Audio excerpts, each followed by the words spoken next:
Students, this is Pawar Madam again, lecturer, Department of Economics, Gokte PU College of Commerce and Science, Belgaum. We shall continue with the fourth part of the second topic, collection of data from the textbook Statistics for Economics, PUC first year. In the previous part, in the third part, we have seen the two types of methods of sampling, that is random sampling and non-random sampling, and we have seen the errors. Two errors are there, I have told you, that is sampling error we have done in the last part. Today we shall continue with non-sampling error. What is a non-sampling error then?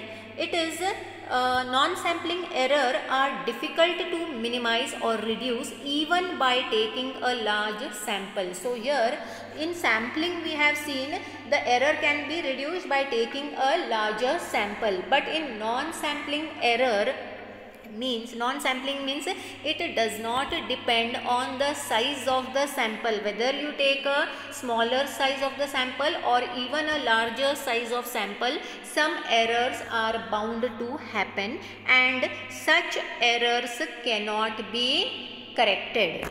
Non-sampling errors cannot be corrected, whereas sampling errors can be corrected. Let us see. Non-sampling errors are difficult to minimize even by taking a large sample. Even a census can contain non-sampling error. Okay, we say census is more accurate than sample survey, but even in a census survey there can be non-sampling errors. Some errors are, first one, you take the screenshot please. First non-sampling error is error in data acquisition. Acquisition means what? When you are acquiring, when you are obtaining, when you are collecting the data, you are getting the data. Errors arise from recording of incorrect response due to carelessness. Okay, the error might be from the respondent side. He may give wrong information. So when a person who is interviewed, respondent is giving wrong answers, then that is due to carelessness. By mistake he may be giving, or knowingly he may give wrong information, then that error cannot be corrected. Or while transcripting the data, that is the respondent may be giving correct information, but while entering the data, transcripting means when you are recording the data, you are writing it down, there may be an error or mistake. Example, he or she, the investigator, may record 13 instead of 31. Say a person is interviewed and he is telling his age as 31, but by mistake he may write 13. He may have heard it correct, interviewer has heard it correct, but in a hurry he may, instead of 31, by mistake he may record it as 13. So that is an non-sampling error. Then second one, non-response error. Non-response error when interviewer is unable to contact a person listed in the sample, or if person from sample refuses to respond. Okay, now a person is selected for interview, but the interviewer is not able to contact that person due to any reason. He is not in contact with the person, or if the person from the sample refuses to respond, even if the respondent is contacted, but he may say I don't want to give interview, then you cannot do anything. So that is a non-response error, and that is a non-sampling error.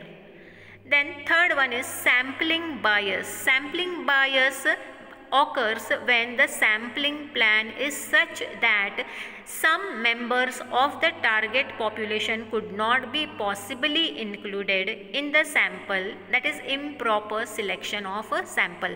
See now, a person, I gave you an example in the last part, that is say if the company wants to find out, a motor company wants to find out certain features about the introduction of new features to a car, and if instead of interviewing the correct people, if a child is interviewed or an illiterate person is interviewed, then he will not be able to give correct answers. So that is improper selection of sample. For whatever topic selected, the people selected should be concerned to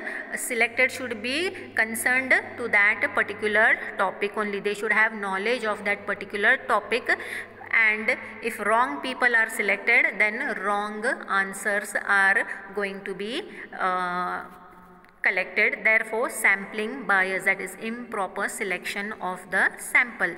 So non-sampling error has nothing to do with the size of the sample. Even if larger sample is taken, mistakes are going to happen. And even in a census where entire each and every population, individual of the population is interviewed, sampling errors, non-sampling errors are going to happen. That is, while error in data acquisition means when recording or receiving the answers due to carelessness, wrong response may be recorded, or during entering the data also the error might happen. Then non-response error means the person who is listed for interview due to some reason may not be contacted, or even if contacted, he may refuse to give interview or refuse to respond. And then third one is sampling bias, that is for a particular topic, the people who are related, who have knowledge of that particular topic should only be selected.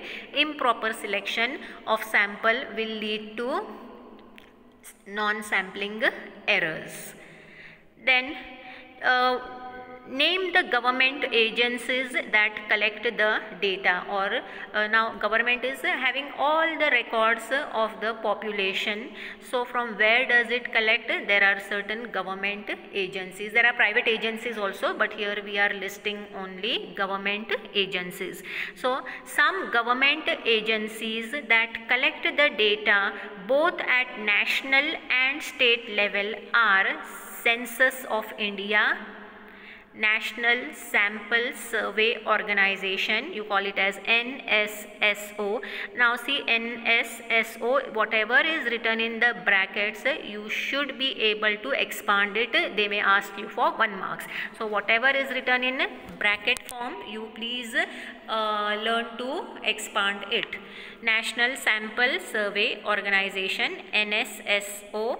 Then Central Statistical Organization, CSO. Then Registrar General of India, RGI. Okay, Registrar General of IDI, under Registrar General of Registrar General of India, RGI, census figures are collected. Then Labor Bureau. Labor Bureau means it keeps record of all the employed people, unemployed people in the country.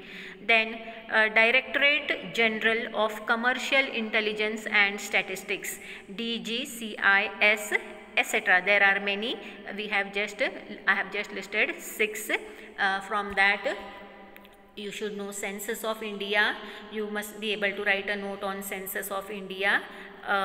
Then National Sample Survey Organization, Central Statistical Organization, Registrar General of India, Labor Bureau, and Directorate General of Commercial Intelligence and Statistics, DGCIS.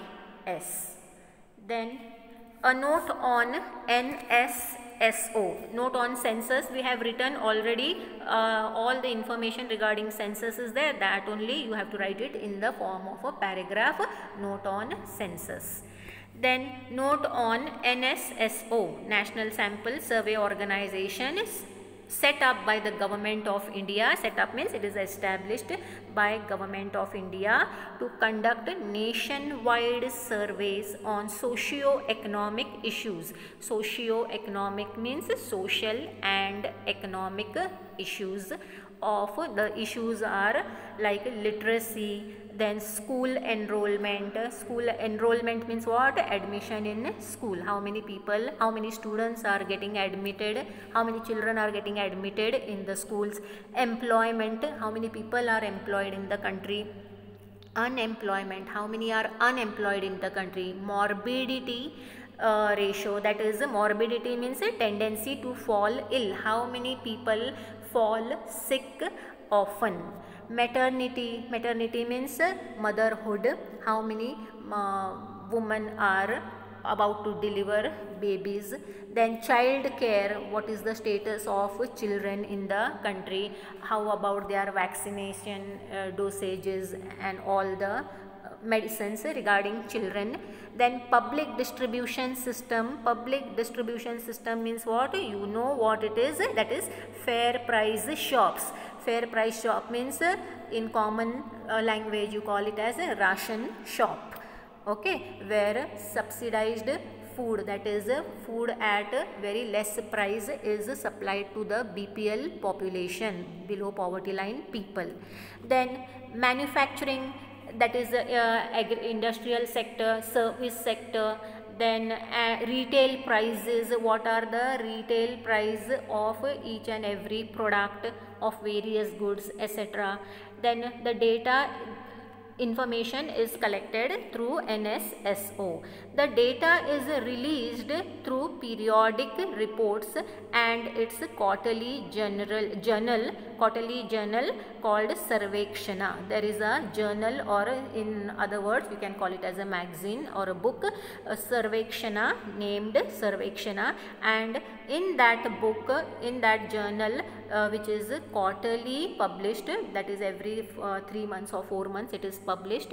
In that Sarvekshana journal, all the information is provided by NSSO. So this is a short note on NSSO, and hope you have understood it. Thank you for today.